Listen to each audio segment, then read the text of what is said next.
Magandang umaga! Kumusta po? Narito po ulit ang update natin para sa lagay ng ating panahon ngayong umaga po ng September 13, 2023 na kung saan sa ngayon ay patuloy pa rin po ang pag-ihip ng habagat sa kanlurang bahagi ng ating bansa, lalo na po dyan sa may Southern Luzon, Visayas at Mindanao na patuloy po na hinahatak ng dalawang weather disturbance na nasa loob at labas po ng ating area of responsibility. Pero ang mga sama ng panahon po nito ay walang direktang epekto sa ating bansa at posible rin na malusaw ang mayan between 2 to 3 days. Ang habagat naman ay posibleng huling paramdam na po nito this week.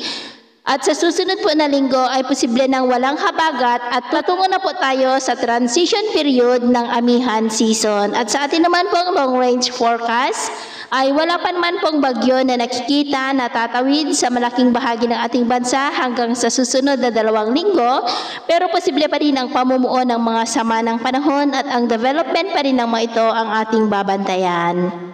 At sa lagay naman po ng ating panahon, ngayong madaling araw ay generally fair weather pa rin sa malaking bahagi ng ating bansa, pero dahil sa habagat ay may mga isolated rain sa ilang bahagi ng Batanes, La Union, Benguet, Central Luzon, lalo na po sa western section, dyan sa may Pangasinan, Zambales at Bataan, maging po sa may Metro Manila, ilang bahagi ng Mimaropa, Bicol Region, Panay Island, ilang bahagi ng Negros, Bohol, Leyte, Samar Provinces, Surigao del Norte, Lanao Provinces at Sarangani. At mamaya po ay sisikat ang araw sa malaking bahagi ng ating bansa, pero dahil sa habagat ay maulap pa rin ang kalangitan na may mga pulupulong pag-ulan sa may Southern Luzon, Kabisayaan, Sulu Archipelago at Zamboanga Peninsula, maging po sa ilang bahagi ng Surigao del Norte at Batanes.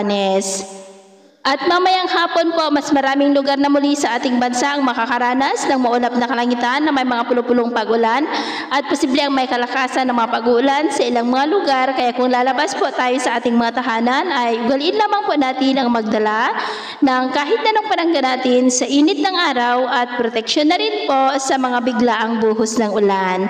At sa atin naman pong mga baybayin, wala naman po tayong nakataas na anumang gale warning signals, pero iba yung pag-ingat lamang po kung papalaot tayo para mas makaiwas sa mga sakunang pangkaragatan.